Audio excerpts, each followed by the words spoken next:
In an age where skyscrapers scrape the heavens and machines no longer just serve us, but rival us, humanity has stepped into a new era. One where we don't simply coexist with the Earth, we command it. We reshape coastlines, bend rivers to our will, raise mountains where there were none, and pierce through solid rock like it were soft clay. This isn't science fiction anymore. It's reality. Towering cranes, autonomous drilling rigs, robotic arms the size of buildings. These aren't just tools, they're manifestations of human ambition, of our unrelenting hunger to build the future now. But in this fast-moving race of mega engineering, no nation has pushed the envelope further than China. Not quietly, not cautiously, but boldly, like a dragon waking from its slumber, shaking the world with each mechanical roar. While most people across the globe go about their daily lives unaware, China is unleashing a wave of titanic machines, each more impressive and terrifying than the last. These aren't your average excavators or dump trucks. These are behemoths that dominate land, sea, and sky. Machines that can move entire cities worth of earth. Machines that can lay down highways in hours and raise bridges in mere days. Machines that don't just build, they transform. At the forefront of this revolution stands one monstrous, almost mythical vessel, the Tian Kunhao. Nicknamed the Magic Island Maker, the Tian Kunhao isn't just a dredger, it's an earth-conjuring leviathan. At over 140 meters long and capable of scooping up and relocating 6,000 cubic meters of sand and sediment per hour, this steel titan is an entire construction crew in motion. To understand its scale, picture an Olympic swimming pool being emptied, transported, and refilled, all within the time it takes to watch a movie. This machine doesn't build on land, it creates land. Artificial islands, fully formed in weeks, sprouting from the sea like engineered miracles. And these islands aren't vacation resorts. They're strategic military outposts, runway bases, and economic strongholds rising defiantly in the South China Sea, where territorial disputes are as volatile as the storms that lash its waters.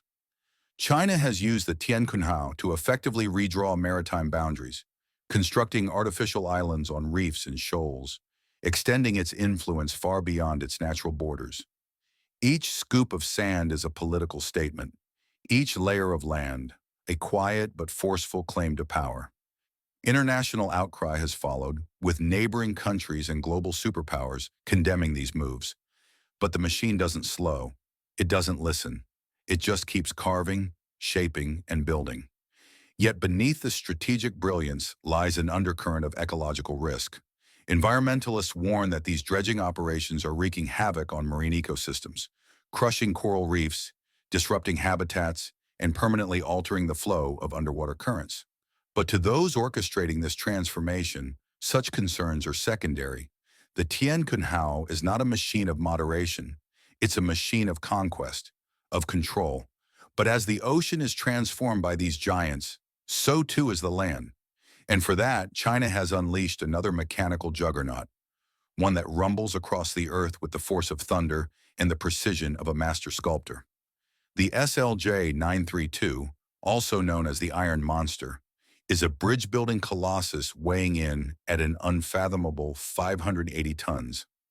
Towering like a mechanical centipede, it glides across gaps in the terrain, gripping precast bridge segments, lifting them high into the air, and slotting them into place with uncanny speed and elegance. Every 24 minutes, the Iron Monster lays down a new bridge segment. That's not just fast, it's revolutionary.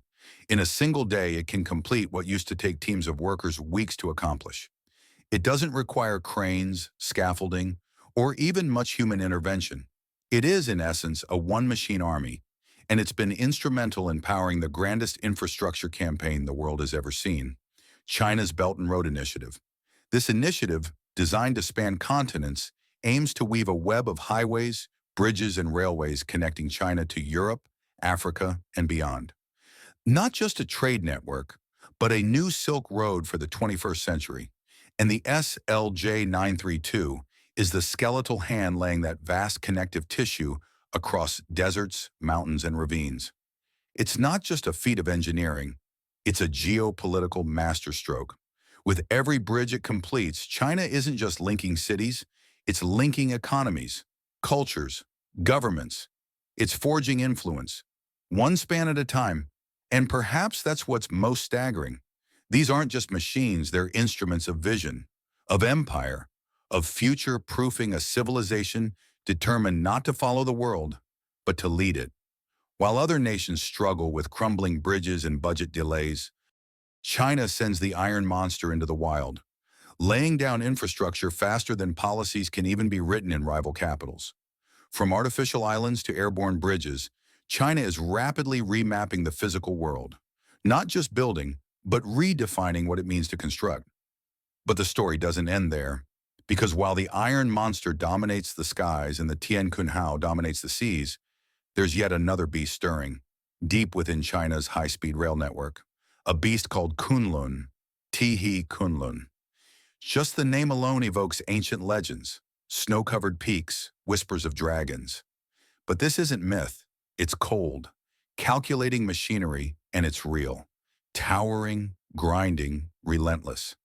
This machine isn't sculpted for war or conquest, yet what it delivers is arguably just as powerful. Dominance over distance, speed over stagnation. The Kunlun is a specialized titan of steel and hydraulic muscle, designed with a singular purpose, laying down the future, one beam at a time, across a nation that refuses to slow down. Standing on the backbones of mega projects that span thousands of kilometers, the Kunlun has become the silent hero behind one of the most awe-inspiring achievements of the 21st century, China's high-speed rail network. At a time when most of the world still relies on aging rail systems, fossil-fueled trucks, or congested highways, China is streaking ahead, literally at over 350 kilometers per hour. That's faster than a small airplane. That's faster than bureaucracy can keep up. But here's what makes it staggering. China has built over 40,000 kilometers of high-speed railway. Compare that with the United States, a country once hailed as the cradle of innovation, which only manages a mere 735 kilometers. It's not just a gap, it's a chasm, a testament to the sheer scale of engineering ambition. And the machine at the heart of it all is Kunlun. This giant rail construction unit is capable of transporting and placing 1,000-ton bridge girders like they're pieces of a jigsaw puzzle. It works in remote areas, slicing through mountain ranges, laying infrastructure over rivers, deserts, and earthquake-prone zones with near superhuman efficiency. The machine uses GPS, laser-guided sensors, and automated leveling systems to ensure absolute precision, down to the millimeter. Think about that. A machine that weighs more than a fully loaded Boeing 747 can lay down a beam the size of a football field with the accuracy of a watchmaker adjusting gears. And it doesn't stop. It moves like a rolling fortress, constantly setting up, delivering and assembling, pushing forward even in the most unforgiving environments. From the icy winds of the Tibetan Plateau to the scorching plains of Inner Mongolia, the Kunlun is unmoved. It doesn't need rest. It doesn't need to adapt. It conquers. And as it advances, it rewrites the definition of what connectivity means for a nation of 1.4 billion people.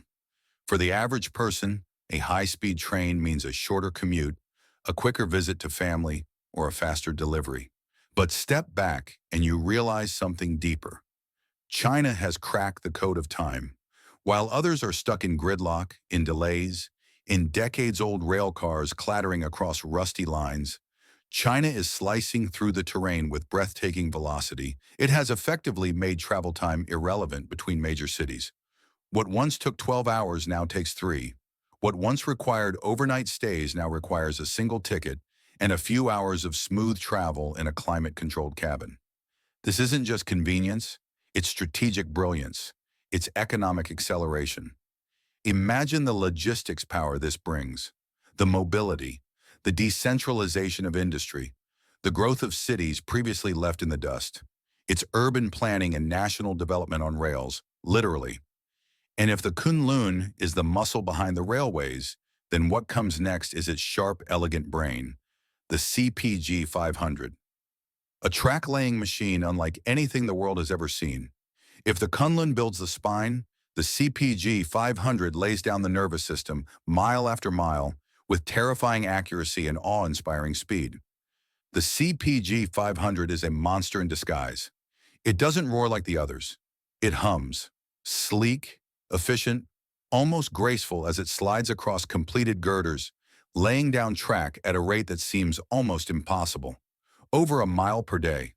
That's not a typo. That's reality. Every sunrise sees another chunk of rail etched into the Earth's surface, and the CPG 500 moves on like an artist finishing a brushstroke. This machine automates the once backbreaking, slow, and dangerous process of laying rail tracks. It aligns, positions, and fastens sections with computer-guided precision. No more teams of men hammering spikes or using cranes. It's a single flowing operation, as if the machine itself understands the mission it was built for. Watching it in action is like witnessing ballet in steel, a seamless performance of hydraulics, control, and brute strength merged into a rhythm of unstoppable progress. But what really sets the CPG 500 apart is its ability to minimize human error. Traditional methods of rail construction left plenty of room for mistakes. Tiny misalignments that, over kilometers, could derail entire projects. The CPG 500 doesn't allow that. It scans, it adjusts, it corrects. Like an autonomous surgeon operating on the arteries of a continent, ensuring the lifeblood of transport flows freely, forever. What took weeks or even months in the past is now handled in days. Time is collapsing, productivity is exploding. And cost? When you factor in scale, automation, and efficiency, the savings are enormous. China isn't just investing in technology, it's investing in velocity, economic, infrastructural, and strategic velocity.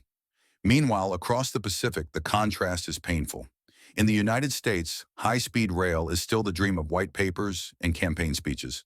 Projects stall, lawsuits drag on, land rights battles rage. The Acela Express, America's flagship high-speed train, can barely break 150 kilometers per hour in some sections, and that's when it's not delayed. Meanwhile, the CPG 500 quietly lays another 1.5 kilometers of track somewhere in the Chinese countryside before lunch. To say that China has pulled ahead isn't just an observation, it's an understatement. It's the equivalent of trading a tricycle for a Ferrari and then asking the Ferrari driver to slow down so you can catch up. The global infrastructure race is no longer about innovation, it's about implementation. And China, through machines like the CPG 500, has become a master of implementation. While other nations debate, China acts. While others design, China builds. It's a new kind of warfare, not fought with weapons, but with welders. Not with missiles, but with mega projects. And these machines, they are the warriors, the silent, tireless agents of transformation, reshaping the earth beneath our feet in the future ahead of us. The Tian Kunhao dominates the seas. The SLJ 932 spans the air. The Kunlun marches through the mountains. And the CPG 500 weaves steel threads that bind an entire civilization together. These aren't just tools. They are declarations of power, of purpose, of progress. As the dust settles behind the relentless march of steel and circuitry, the world begins to awaken to a quiet but thunderous reality. This is no longer about local development or national pride. This is global positioning. This is China rewriting the rules of modern civilization, using machines as pens and mega projects as paragraphs. Each bridge laid, each rail installed, every island dredged into existence is a sentence in a story that the world must now read or be crushed beneath. The message isn't subtle. These machines are statements, loud, clear, and unflinching. They scream dominance, not through warheads or naval fleets, but through the sheer ability to mold the planet itself. In a world once defined by missiles and military bases, China has shifted the battlefield to construction yards and blueprint rooms. It's not just about being powerful, it's about being indispensable. Take a closer look. The Belt and Road Initiative, once seen as an economic plan, is now a planetary network of dependency. Ports, railways, highways, tunnels, airports, all funded, built, and maintained by China's mega machinery and technical expertise. Countries across Africa, Southeast Asia, Eastern Europe, and South America have welcomed these machines like gifts from the future. But nothing comes free, and nothing is ever just about infrastructure. When China builds a railway in Laos, a bridge in Kenya, or a port in Sri Lanka, it's not merely exporting machinery, it's importing influence. And the CPG 500, the Kunlun, the SLJ 932, the Tiankunhao, these are not just tools of development. They are Trojan horses, wrapped in progress but packed with leverage. And why shouldn't they be? After all, if you can build the roads, you can control where they lead. If you can lay the rail, you decide what moves and when. If you can carve artificial islands out of the sea, you don't just own the land, you reshape the map itself. The Tiankunhao isn't just moving sand, it's moving borders. We're watching, in real time, the emergence of a new kind of empire, one built not on conquest, but on construction. And as the rest of the world argues over legislation, environmental permits, and budget approvals, China builds, and builds, and builds. It's almost cruel in its efficiency. What once took the West decades of deliberation and funding debates, China completes in months. And while critics point fingers at labor standards, debt traps, and environmental impact, the machines continue to operate, unbothered, unstoppable, rewriting the future in steel and stone. Consider the implications. These machines have become the very foundation of global trade routes, energy pipelines, and communication lines. The Iron Monster doesn't care about political protests. It lays down concrete reality. The Kunlun doesn't flinch in the face of media coverage. It hoists a 1,000-ton girder and keeps moving. And the CPG 500, it simply outpaces its critics, 1 mile of track at a time. Meanwhile, the United States and other Western powers struggle with aging infrastructure. Crumbling roads, outdated power grids, bridges from the 1950s still bearing loads they were never meant to carry. High-speed rail is discussed like it's science fiction, even as millions in China glide effortlessly from Beijing to Shanghai in under 5 hours. It's not a gap anymore. It's a canyon. And it's not just about pride or convenience. This is about who leads the next century, who dictates the flow of goods, who controls the arteries of commerce and the veins of civilization. Because in a world more connected than ever, infrastructure isn't background. It's everything. It's the stage, the script, and the spotlight.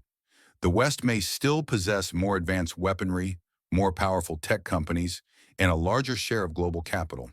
But the battle has shifted. It's now about who builds faster, smarter, and more relentlessly. And in that arena, China has brought an army of machines that don't sleep, don't debate, and don't compromise. Imagine a world 20 years from now where over half the developing nations rely on Chinese-built power plants, Chinese-laid rail lines, Chinese-designed ports, and Chinese-funded satellites. Who truly holds power then? The nation with the biggest military, or the one that built the road your economy depends on? This is why these mega machines matter. This is why the story isn't just about impressive engineering or record-breaking construction times. It's about a shift in global momentum, a passing of the torch not through battleships but bulldozers, not through threats but through infrastructure. China is no longer asking to be part of the future. It is building it piece by piece, machine by machine, and daring the rest of the world to keep up. And let's be honest, most aren't, at least not yet. There's a stark lesson here, one that resonates beyond geopolitics and into the very heart of what it means to compete in the 21st century. Those who master machines master momentum, and those who master momentum control the world. For now, the Iron Monster continues its march. The Tiankunhao continues dredging islands out of the ocean like gods shaping continents. The Kunlun lays the foundation of tomorrow's cities, and the CPG 500 hums into the horizon, etching speed into the ground like a calligraphy of progress. You can admire it, you can fear it, but you cannot ignore it, because the age of the mega machine isn't coming. It's already here, and China is driving it.